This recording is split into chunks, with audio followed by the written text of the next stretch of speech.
But anyway, so I just wanted to say that sometimes, we have archetypes that we haven't even identified. Even some of us who have studied archetypes for years. I mean, I've literally studied personality systems intensely and archetypes for over 20 years. If you count my minor in psychology, where I took every personality course I possibly could, 25 years or more. And so it's interesting that, I just had this epiphany yesterday that I have a hunter archetype. I'm like, oh my gosh. And it was connected in my mind more to the researcher detective, but nevertheless, it is a hunter. And, there I am collecting sharks and loving sharks. And now I know why. And sometimes the animals we have an affinity to also indicate what some of our archetypal patterns are. So I just wanted to do a short podcast to let you know that, we have many selves inside of us. And sometimes those archetypal patterns may be clamoring for our attention or seeking expression.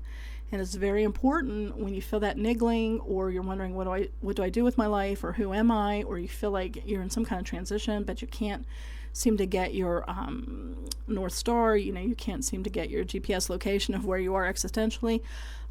Sometimes that is because you're not recognizing the archetypal patterns that you left in your past, or that are in your psyche and then part of your soul's curriculum, but you just haven't allowed them to come forth or express themselves out of fear. And that fear could be, as I said, repercussions, rejection, a fear of power, a fear of taking responsibility, a fear that your other, quote, selves will suffer, which they won't. They can work in tandem, with your other archetypes. And there's many benefits to it. I mean, practically. If a person identifies with just one or two personas or archetypes in their life, what happens if that identity is threatened or terminated through job loss, emptiness syndrome, midlife injury, divorce, health crisis, aging, COVID-19, anyone? And sometimes there's a sense of hopelessness and depression that can set in when you're very narrow with what you identify with. Peter Bregman wrote a really interesting book called 18 Minutes. Find your focus, master distraction, and get the right things done. And he said, and I quote, having multiple identities will help you perform better in each one, because you learn things as an athlete or parent or a poet that will make you a better employee or leader or friend. So the more you invest yourself in multiple identities, the less likely it is that you'll lose any one of them. Of course, if you do lose one, you'll be okay because you've got others. So then you have to ask, well, so who am I? And we have all sorts of people living inside of us, as I said, and many may not fully appreciated that we're there. And those identities, those archetypes, those archetypal patterns, those are the things that will cause you to rally behind a particular cause, or perform, acts of chivalry in the case of the knight, or solve mysteries with a detective, or tell stories as a storyteller, or wax philosophical as a sage archetype, root for the underdog, or heal the sick as in, a healer, or rebel against the status quo, instruct anyone within earshot is the teacher, which I'm doing now. I am operating with the teacher archetype. Or protect the environment, invent new ideas. There's the inventor, crack jokes at every opportunity. We've got the clown. Run multiple marathons. There's your athlete archetype. Crave solitude. There's your hermit. Spot what's wrong. There's your judge or evaluator. There's a lot. And it's exciting. So I'm sure you're getting the picture. And Carolyn Mace, the author of Sacred Contracts that I was mentioning earlier, she says archetypal patterns run deep in us. They embody what we know to be true about ourselves, in some cases almost from birth. And that is so fascinating. And Peter Bregman goes on to say, life isn't just about some of you, it's about all of you. Don't negate, integrate. And I love that quote. And that goes back to exactly what I'm saying. You don't want to negate archetypes that, for whatever reason, you have shunned or ignored out of fear or even shame. And perhaps because of your past or what has happened when those archetypes had expression, or you viewed someone else who had that archetypal pattern and you saw what happened to them and thought, oh my gosh, I ain't going through that. And so, but sometimes, when we have the personal frustration that lingers, that existential angst, and we seem to run into perpetual locked doors, that could indicate that you're trying to live a life that your archetypal array simply doesn't support. So on the flip side, some people can try to imitate archetypes or grab onto archetypes that really aren't a part of their energetic array. They don't really have the energy to support them. They're basically kind of like paper tigers. Carolyn Mace says, you can pretend to be something other than who you are, but eventually you will run out of energy to continue because that's not authentically you.